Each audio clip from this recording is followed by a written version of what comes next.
A situação pro Bolsonaro se assemelha a de uma lenta tortura. Tá? Se assemelha de uma pessoa que tem uma doença terminal, que vai fazendo com que ela vai perdendo movimentos até o ponto que ela, enfim, venha a falecer. Uma esclerose múltipla, por exemplo. É uma esclerose múltipla em termos políticos, porque em termos políticos é que ele vai perdendo sua capacidade de ação conforme é revelado paulatinamente o meandros das atividades pouco republicanas do ex-presidente Bolsonaro. Bolsonaro poderia ter sido reeleito em 2022, eu tenho certeza disso.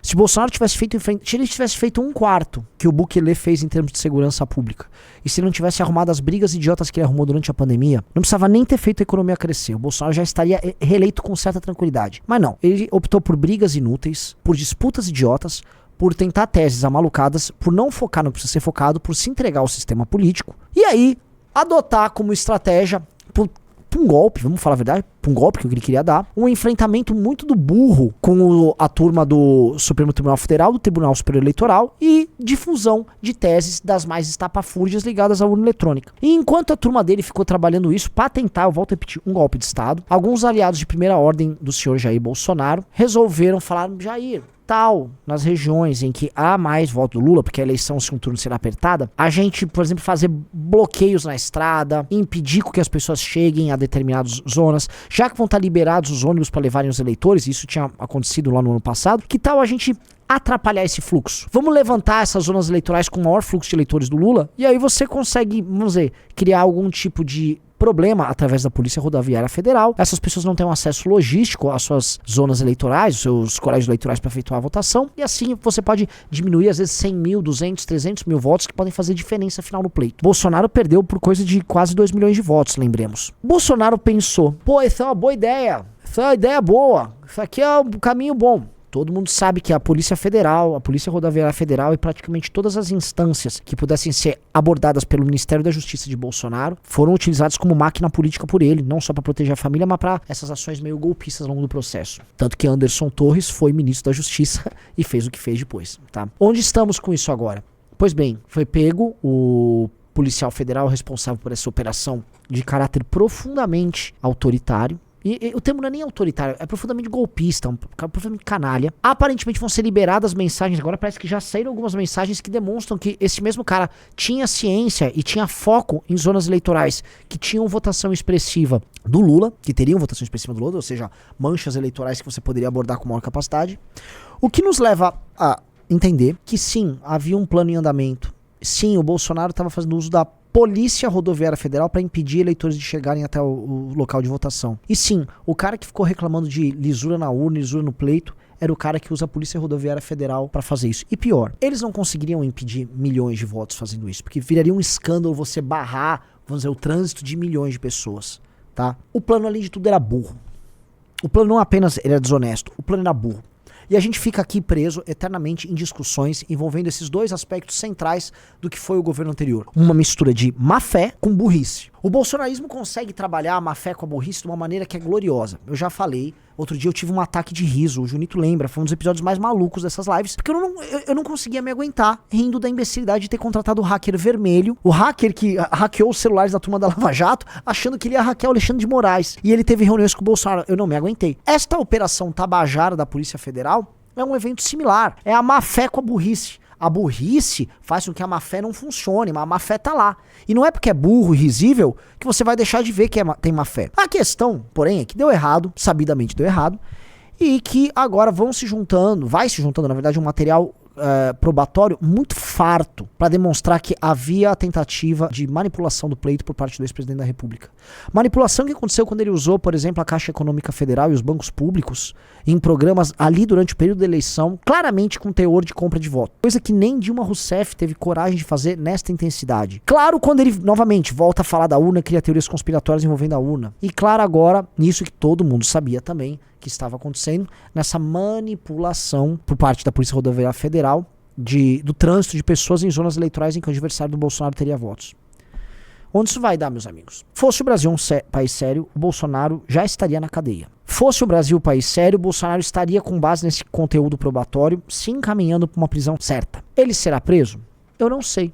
Eu não sei porque o sistema político que está enfrentando o Bolsonaro é tão pernicioso quanto. E esse sistema político, ele verá o seguinte, na fragilidade do Bolsonaro, um instrumento para, com o Bolsonaro com a forca no pescoço, ser utilizado para enfraquecer qualquer tipo de oposição que atrapalhe seu projeto. Aí você vai falar, como assim, Renan? Eu queria que você me explicasse. Vou explicar, vou ser bem claro para vocês. Desde que o Bolsonaro ganhou para presidente em 2018, o Bolsonaro foi pego lá pelo escândalo da rachadinha e ele começa a ceder pro sistema. Então o Bolsonaro entregou a cabeça da Lava Jato, ele foi entregando aliados, ele foi entregando reformas, ele foi entregando instrumentos de combate à corrupção, ele foi nomeando o ministro do STF, foi nomeando o PGR. Desde que o Bolsonaro foi feito refém, aquela revolução que começou em 2014 conosco e que redundou com a eleição dele em 2018, essa revolução foi capturada pelo próprio sistema. É como se o sistema fosse lá, tivesse sequestrado esse idiota que se tornou o líder da revolução e utilizasse ele o tempo todo como um otário útil pra eles, pra obter vitórias para eles, porque ele é obrigado sempre a ceder. E por que ele cede? Porque ele é fraco. Então o Bolsonaro fez 4 anos de mandato cedendo pro sistema, perdeu a eleição, se enlameou ainda mais e cada dia a gente descobre fatos novos que são desabonadores pro Bolsonaro. E aí o que acontece? O sistema fica com mais instrumentos pra usar o Bolsonaro. Tanto que já no ano de 2023, o Bolsonaro cedeu apoiando o Zanin pro STF. Vamos ser claros, ele apoiou o Zanin pro STF, ele mandou os aliados dele apoiar o Zanin pro STF, sabotou manifestações, pediu pros próprios deputados federais apoiarem projetos que viessem a vir do governo Lula. Ou seja, o Bolsonaro com a corda no pescoço é muito mais útil do que o Bolsonaro preso. Porque o Bolsonaro com a corda no pescoço e sua miríade de aliados da mais baixa qualidade, ele vai e distrai a população, tira o foco da população para que o sistema, este sim, ande com o que quer. Então esse Bolsonaro fraco pode muito bem receber um recado, a gente vai passar o PL das fake news e cala a boca aí. Veja só, o Bolsonaro se manifestou sobre o PL da censura? Nunca se manifestou. Até porque veio do Xandão e ele tem pavor do Xandão. E aí? Então é isso que nós temos aqui. As pessoas, em vez de focarem no que precisa ser focado, MBL focando nos Sleeping Giants. Bolsonaristas, sei lá, clã pelicano, focando em maluquices. MBL focando na esquerda militante universitária. MBL indo em acampamentos do MST. Kim na CPI do MST. Bolsonaristas. Conversas de maluco. Liberdade pros presos do dia 8. Isso não é problema da oposição. São malucos que queriam um golpe de Estado. Não é problema da oposição. A oposição não tem que ter solidariedade com quem tava pedindo golpe de Estado também. Isso não é problema nosso. O bolsonarismo é uma grande campanha de diversionismo para fazer as pessoas saírem do foco e focarem em estupidez. E nós estamos aqui vivendo dessa estupidez, tá? Eu gostaria que o Bolsonaro fosse preso, porque se o Bolsonaro fosse preso, pelo menos ele ia calar a boca, ele ia ser meio que largado e as pessoas iam focar em fazer oposição ao PT. Mas meu feeling mostra uma outra coisa, que eles vão levantar cada vez mais provas com o Bolsonaro pra ele ficar muito bem amarrado e aí ele vai poder fazer o que ele faz de melhor, servir o adversário com a covardia que é típica dele. Acho que a Globo News já teve acesso a algumas mensagens que o Xandão tirou do sigilo. Olha só que Silvanei? Silvanei, não sei o nome. Silvanei, ele já... acho que a ajudante dele mandando aonde que tava os maiores votos. Não, pera. Eu vou ter um ataque cardíaco. Eles tinham um mapa operacional dizendo concentração maior ou igual a 75% do Lula. Sim. Eles tinham um mapa pra fazer uma operação. Sim, que mostrava onde o Lula teria mais votos. Vocês estão vendo aí na tela, meu amigo, um mapa eleitoral do Nordeste em que a Polícia Rodoviária Federal, comandada pelo Ministério da Justiça, no fim do dia comandado pelo Presidente da República, tocou uma operação, meu amigo, para impedir o pessoal do Nordeste de votar. Veja, o Zema deu uma declaração que não tinha nada de errado envolvendo o consórcio Sul-Sudeste para defender recursos para as regiões que tem a maior parte da população brasileira e, assim, quase 80% do PIB do Brasil concentrado, tá? Não há nada de errado na declaração do Zema. Mas há essa política divisiva entre Nordeste e Sudeste, porque pro PT interessa muito essa divisão para manter um eleitorado de cabresto deles no Nordeste. Mantendo o Nordeste na pobreza. Agora, com este mapa glorioso saído da cabeça do nosso grande Bolsonaro e de seus estrategistas, fica perceptível que o Bolsonaro e a equipe dele, e assim, isso vai ser aproveitado não só pela imprensa, mas pela esquerda e pelo governo federal exaustão, para demonstrar que o Bolsonaro e a direita não querem que o povo do Nordeste vote, tá? Que foram criados, vamos dizer, instrumentos através da Polícia Rodoviária Federal para impedir o povo no Nordeste de votar. E aí a gente vê essa crise e esse cisma que está cada vez mais claro e cada vez mais é fomentado, especialmente por parte do governo federal e especialmente por parte da esquerda, falando que quem é, vamos dizer, de Minas Gerais para baixo é nazista e quem é de cima é glorioso, é perfeito, é fada sensata, esse cisma começa a ficar mais óbvio, esse racha começa a ficar claro, e ele começa a ser fomentado artificialmente por mentiras tocadas pela imprensa e pela esquerda, e infelizmente de forma real por atitudes estúpidas de uma direita que jamais deveria ter chegado ao poder, que é a direita bolsonarista. Esse mapa, a existência desse mapa sendo divulgado na Globo, é uma demonstração óbvia que nós somos liderados por idiotas. E mais, que esse clima terrível entre sul, norte, no fundo essa briga, esquece o termo nordeste, é norte e sul essa briga. É uma briga que só vai aumentar, tá? Se você é o Lula, presta atenção, e você é um governador de qualquer um dos estados do Nordeste, principalmente os abordados ali nessa operação da Polícia Rodoviária Federal. Se você tem isso em mãos, você vai poder ficar indo na televisão, indo na imprensa, nas redes sociais, através dos seus aliados, falando o tempo todo. A direita não queria que você fosse votar, tá?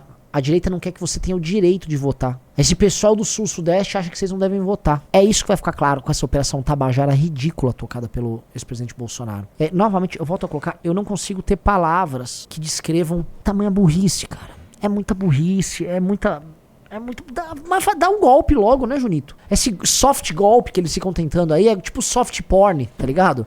Dá logo um golpe então, Bolsonaro. Tentasse lá um golpe com umas armas. Tem que criar um termo. O Bolsonaro criou a terceirização da irresponsabilidade. Não é que ele terceiriza responsabilidades, ele terceiriza irresponsabilidade pros outros. E os outros que vão fazendo. Ô, Marcos Duval, faz sua parte aí, ó.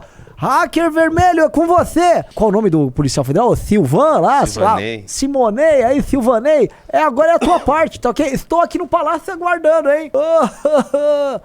Pelo amor de Deus, cara. Aqui o cara, não sei, eu não consegui ler o nome, mas ele falou assim, ó, um golpe por procuração.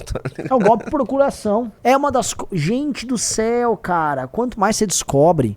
Aí eu queria entender, assim, não tem um... Como é que fica aqueles bolsões de tudo? E que eles vão falar? Sabe que aqueles chifres, aquela galera que foi atacando a gente vai falar? Puta, a Polícia Rodoviária fez certo, não tinha que deixar votar não. Porque é a cabeça desses caras. Esses caras são tudo uns chongos. Eles não justificavam, falar que é normal. Renan, você tá aqui atacando a direita. Parabéns, como se a direita tivesse se ajudando demais fazendo esse tipo de coisa. A direita olavista cancelou o MBL por não querer participar de um golpe em 2015. 2015? Na verdade, em 2014 o Olavo já estava nos atacando. Em 2014 o Olavo já estava nos atacando porque a gente não queria nas primeiras manifestações ter uma turma pedindo golpe militar. E em 15 eu acho que eles tentaram fazer uma reunião com você e o Olavo, né? Sim. Tentaram. Eu não queria ter muito papo ali, porque o papo do Olavo, assim, você tinha que se submeter ao Olavo. O Olavo, você não tem uma relação de igual pra ele. Eu tava no Brasil, a gente tinha montado as primeiras manifestações do MBL, o MBL tava crescendo, a gente tinha uma estratégia muito clara do impeachment, a gente não escondia de ninguém. E você tinha que ser, não, você vai aqui ser um boneco aqui do Olavo. Vai tomar no cu, Olavo. Ele nem aqui tá. Sabe, essa galera também é muito, Olavo. Nunca vamos submeter a isso. Entendeu? E graças a Deus não nos submetemos porque nós tocamos impeachment com isso, enquanto ele ficou lá falando de golpe lá da Virgínia. Tanto que os malucos olavetes que entraram no governo era isso, né? Lula dos Santos, aquele idiota lá que era das relações exteriores, que eu esqueci o nome. Porra. Qual é o nome daquele cara? O Ernesto. E colocaram um maluco no Ministério da Educação. Só doidinho, cara. O colombiano. O cara da Biblioteca Nacional, que ele é Biruleibe das ideias. Tinha o Biruleibe das ideias. Tinha também o cara que foi não tem ninguém normal dos Olavetes? Aquele cara que era da Malhação, que esqueci o nome dele. Mário Frias? Mário Frias foi, teve status de ministro. O secretário da Cultura. Secretário do Mário Frias, que virou um deputado imbecil, que fica saindo na porrada com os outros. Não, aquele outro lá que fez aquele discurso a la Goebbels lá. Esqueci o nome. Esqueci o nome. Um cara fã da estética nazi. Você consegue pensar alguém da turma olavista no governo Bolsonaro que não é Pinel? Não. Não existe, cara. Não. A turma do olavista foi um completo fracasso no governo Bolsonaro. Vamos combinar que a turma olavista fracassou assim redondamente. Foi um gigantesco, mostrando que nunca tiveram capacidade de assumir as posições que eles diziam que deveriam ocupar por serem, vamos dizer, homens que lutavam pela alta cultura. É o Roberto Alvim. Mano, teve Weintraub, cara. Pessoal, é fundamental pra você que acredita, que segue, que tem os nossos valores e princípios do Movimento Brasil Livre, que você entre no Clube MBL, não só pra ter acesso a todas as vantagens do clube, mas principalmente pra apoiar o grande projeto que nós temos pro nosso país, e vocês sabem de que projeto eu tô falando. É só você clicar aqui nesse link que você vai poder ajudar o MBL e vai poder fazer parte dessa luta.